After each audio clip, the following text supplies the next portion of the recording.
America चांद पर कब्जा करने का प्लान बना रहा है, वो भी 5 सालों के अंदर। जिस तरीके से अमेरिका ने सऊदी अरब और जितने मुस्लिम कंट्रीज थे जहां पर तेल के भंडार थे वहां अपना आधिपत्य जमाया, उसी तरीके से एक बार और फ्यूल की खोज में, ईंधन की खोज में अमेरिका अगले 5 सालों के अंदर चांद पर धावा बोलने वाला है। बने रहिए इस वीडियो के अंत तक, क्योंकि इस रेस में भारत भी है, इजराइल भी है, और रशिया भी है और चाइना भी है, जो कि भारत का सबसे बड़ा दुश्मन बन चुका है। 4 अक्टूबर 1957 ये वो दिन था जब उस वक्त की रशिया यानी कि यूएसएसआर सोवियत संघ ने अपना पहला आर्टिफिशियल सैटेलाइट अंतरिक्ष में भेजा था, जिसका नाम था स्पुतनिक 1।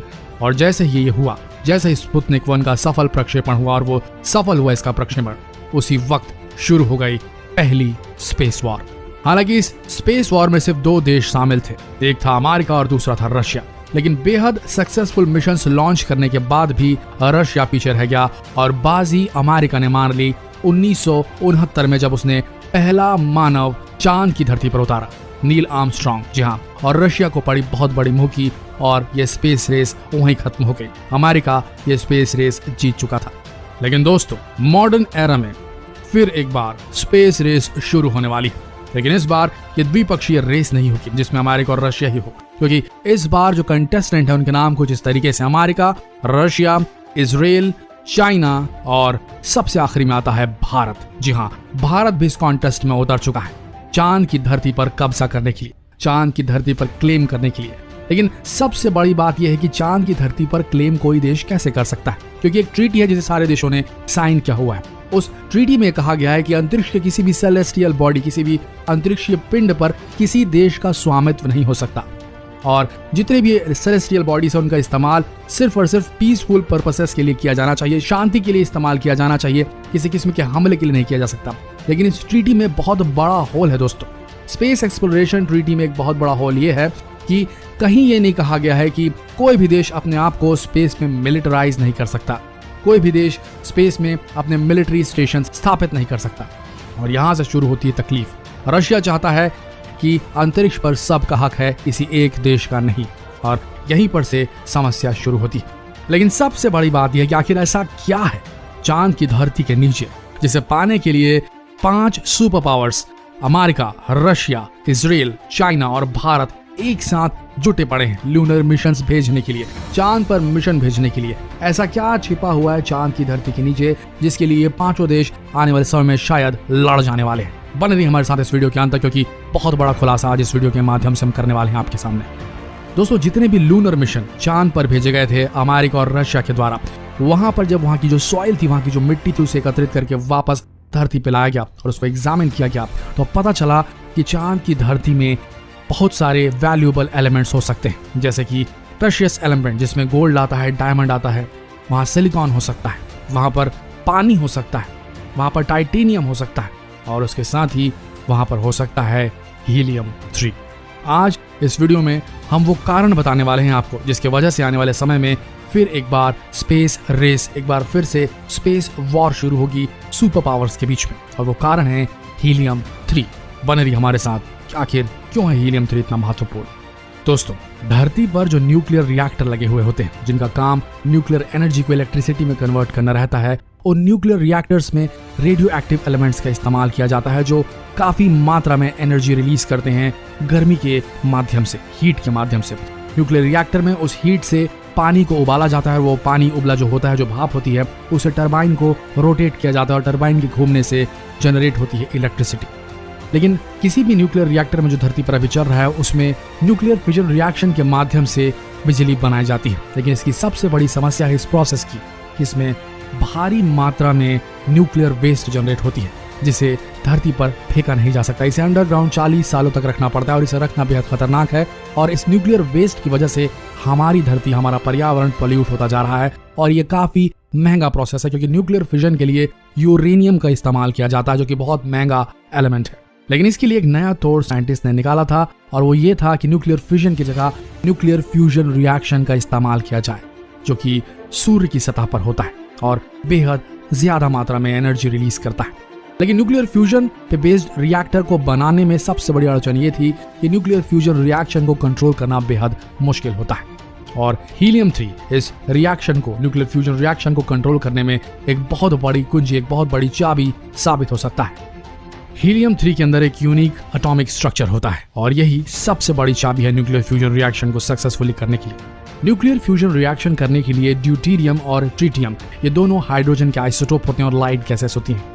ड्यूटेरियम और ट्रिटियम का फ्यूजन रिएक्शन कराया जाता है जिससे निकलता है हीलियम 4 जो कि एक स्टेबल एलिमेंट है और साथ में निकलती है बहुत सारी एटॉमिक एनर्जी जिसे यूज किया जा सकता है इलेक्ट्रिसिटी बनाने के लिए। लेकिन इसके साथ समस्या ये है कि हीलियम 4 के साथ साथ निकलता है एक इंडिपेंडेंट न्यूट्रॉन और ये न्यूट्रॉन पूरी तरीके से अनस्टेबल होता है, इसे कंट्रोल करना मुश्किल और इसके चलते काफी ज्यादा मात्रा में एटॉमिक एनर्जी का लॉस होता है।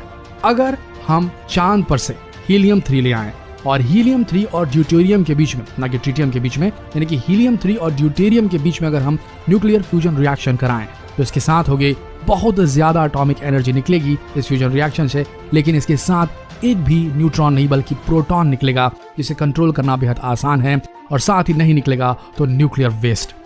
और ये हमारी सारी एनर्जी प्रॉब्लम्स का सॉल्यूशन है, न्यूक्लियर फ्यूजन रिएक्शन, जिसमें हम पर्यावरण को नुकसान पहुंचाए बगैर फॉसिल फ्यूल के ऊपर अपना डिपेंडेंस हमेशा हमेशा के लिए खत्म कर सकते हैं दोस्तों। इसीलिए हीलियम 3 महत्वपूर्ण है। रही बात हीलियम 3 के लिए हमें धरती पर नहीं बल्कि चांद पे क्यों डिपेंडेंट रहना पड़ रहा है, तो आपको बता दें हीलियम 3 का जो प्रोडक्शन का, आर्टिफिशियल प्रोडक्शन का जो कॉस्ट है धरती पे वो बेहद ज्यादा है और साथ ही हीलियम 3 यहाँ नेचुरल फॉर्म में धरती पे पाई नहीं जाती है। जबकि आपको बता दें कि चांद पर ये 12 लाख मेट्रिक टन से ज्यादा मात्रा में मौजूद है। और सबसे बड़ी बात आपको बताएं अमेरिका क्यों पड़ा हुआ है हीलियम 3 का उत्खनन के लिए चांद पर से, तो जान लीजिए वो राज। एक अदद स्पेस शटल अगर अमेरिका इस धरती से भेजता है चांद पर और वहां से मात्र 25 टन हीलियम 3 लेकर आता है, तो आपको बता दें अगर उसका न्यूक्लियर फ्यूजन रिएक्शन कराया गया तो 1 साल तक पूरे अमेरिका की सारी बिजली आपूर्ति फ्री हो जाएगी। अब सोच कर देखिए दोस्तों, मात्र 25 टन हीलियम 3 अगर पूरी तरीके से दोहन किया गया, चांद पे मौजूद जितना भी हीलियम 3 है उसका, जितना भी 12 लाख मेट्रिक टन जो हीलियम 3 मौजूद है, जिसका भी सिर्फ कयास लगाए जा रहे हैं, हो सकता है इससे ज्यादा भी हो, अगर उसका इस्तेमाल किया जाएगा तो पूरी पृथ्वी की एनर्जी नीड चाहे कितनी भी बढ़ जाए, ये 10,000 साल तक पूरी पृथ्वी पर इलेक्ट्रिसिटी जनरेट करने की कोई जरूरत नहीं पड़ेगी, कोई बांध बनाने की जरूरत नहीं पड़ेगी, कोई हाइड्रो इलेक्ट्रिक पावर स्टेशन बनाने की जरूरत नहीं पड़ेगी, किसी नदी का रुख मोड़ने की जरूरत नहीं पड़ेगी, कहीं पर भी कोयला जलाकर थर्मल पावर प्लांट बनाने की जरूरत नहीं पड़ेगी जिससे हमारी प्रकृति को नुकसान हो रहा है, बल्कि ये फ्री एनर्जी सब तक पहुंच जाएगी और ना ईंधन चाहिए होगा हमें तेल के फॉर्मेट में, ना पेट्रोल ना डीजल, गाड़ियां चलेंगी तो इलेक्ट्रिसिटी से, वो भी प्रॉपर न्यूक्लियर एनर्जी से, न्यूक्लियर फ्यूजन रिएक्शन से। और इसीलिए लालच में डूबा अमेरिका चांद पे उत्खनन करना शुरू करना चाहता है। और ये एक बहुत बड़ी खबर है दोस्तों, क्योंकि अगर दूसरे देश वहां पहुंच नहीं पाए तो जिस तरीके से अमेरिका ने पूरी दुनिया के तेल के कुओं पर अपना आधिपत्य किसी न किसी तरीके से डायरेक्ट इनडायरेक्ट पा लिया है, उसी तरीके से अमेरिका फिर से एक बार अपने आप को विश्व शक्ति साबित कर देगा अगर वो अकेले मून पर जाकर, चांद पर जाकर ये काम करने में सक्सेसफुल हो गया तो।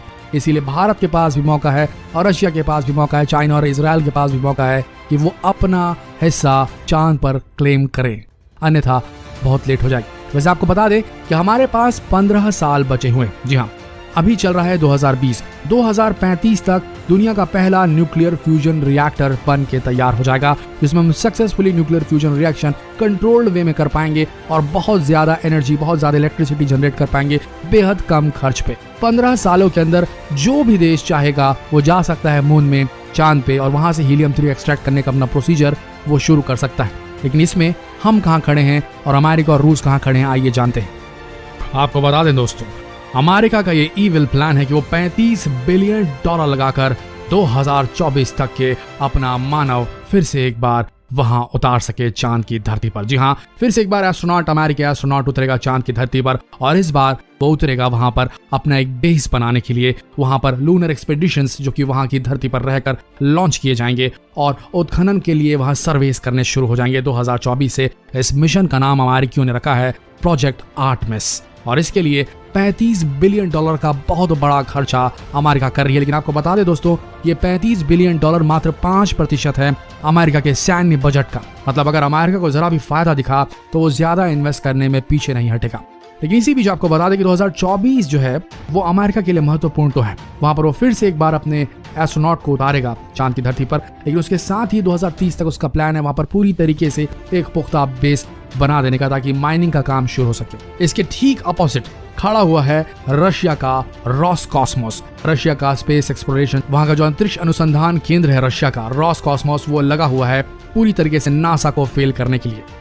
रोसकॉस्मोस ने ऐलान कर दिया है कि 2029 तक पहला अपना जो मानव है वो वहां भेज देगा, और साथ ही साथ वो एक वहां पर लूनर स्पेस स्टेशन जो कि लूनर ऑर्बिट में रोटेट होता रहेगा, वहां पर वो स्थापित करने वाला है रोसकॉस्मोस, ताकि वहां से और भी ज्यादा लूनर मिशंस को सक्सेसफुली ऑपरेट किया जा सके। यानी कि 2029 में रशिया अपना पहला जो इंसान है वो उतारने की कोशिश करेगा चांद पर। और अब देखना यह है कि इन दोनों में से आर्टेमिस मिशन और रशिया के रोसकॉस्मोस में से कौन सा मिशन पहले सक्सेसफुल होता है, कौन पहले पहुंचता है। लेकिन लड़ाई यही नहीं रुकती मेरे दोस्तों। रशिया ने एक स्पेशल बूस्टर रॉकेट डेवलप कर लिया है जिसके अंदर 113 टन से भी ज्यादा जो पेलोड है वो लोड करने की क्षमता है। यानी कि अगर रशिया चाहे तो वो आज की तारीख से ही जो है वो पूरी तरीके से मून को माइन करने के लिए रेडी हो चुका है। बस उसे इंतजार है एक फाइनल हरी झंडी की और कुछ और स्टेप्स लेने की। लेकिन आपको बता दें, इस बार जो मॉडर्न एरा में स्पेस रेस होगी उसमें सिर्फ अमेरिका और रशिया नहीं, चाइना भी होगा। और चाइना ने अपने सारे मंसूबे जाहिर कर दिए।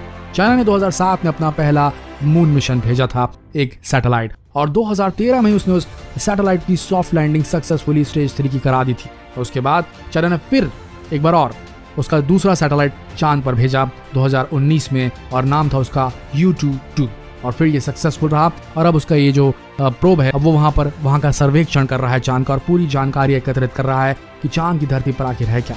आपको बता दें 2019 में अपने एक प्रोब के अंदर, चैंग प्रोब के अंदर, चाइना ही एकमात्र ऐसा कंट्री है जिसने पौधा उगा दिया है चांद की एनवायरनमेंट में। तो अब सोच के देखिए कि चाइना कितना आगे जा चुका है। दोस्तों, अगर जल्द ही भारत ने अपना कदम नहीं बढ़ाया तो ये तीनों सुपर पावर्स चांद पर अपना आधिपत्य साबित कर देंगे। और याद रखिए, जिसके हाथ में फ्यूल होता है उसी के हाथ में सुपर पावर बनने की शक्ति होती है। उसी देश के नागरिक जो होते हैं वो सबसे ज्यादा धनाढ्य होते हैं। आप सऊदी अरब को देखिए, आप अमेरिका की खुशहाली को देखिए, इनके पास वो चाबी है, वो फ्यूल की चाबी है, वो ईंधन की चाबी है। इसकी वजह से इन्होंने पूरे विश्व को अपना गुलाम बनाकर रखा है। अगर भारत नहीं जागा, अगर भारत करप्शन से नहीं हटा, अगर भारत की सरकार ने इसरो को ज्यादा फंड्स देने नहीं शुरू किए, वैज्ञानिक पद्धति और रिसर्चर्स पर, खासकर स्पेस एक्सप्लोरेशन पर ज्यादा बजट खर्च करना शुरू नहीं किया बनिस्बत मिलिटराइजेशन के, तो ये मान के चलिए भारत यहाँ पर भी पीछे रह जाएगा। भारत के पास एक बहुत बड़ा मौका है। इसरो ने अपनी ख्याति सिद्ध कर दी है पूरे विश्व में अपने कई चंद्रयान मिशन को सक्सेसफुली लॉन्च करके। अब बारी भारत की सरकार की है तो जितना हो सके फंड्स मुहैया कराए इसरो को और ऐसी और एजेंसीज को जो कि भारत में ऑपरेट कर रही हैं, ताकि भारत भी अग्रणी साबित हो सके और वो भी स्पेस माइनिंग जो है, मून की जो माइनिंग है, उसमें अपना जबरदस्त योगदान दे सके। दोस्तों, कैसा लगा आपको ये वीडियो, हमें कमेंट सेक्शन में जरूर बताएं, और जितना हो सके इस बड़ी खबर को शेयर करना ना भूलें। मिलते हैं अगले वीडियो में, तब तक के लिए इस वीडियो के अंत तक बने रहने के लिए आप सबका दिल से धन्यवाद।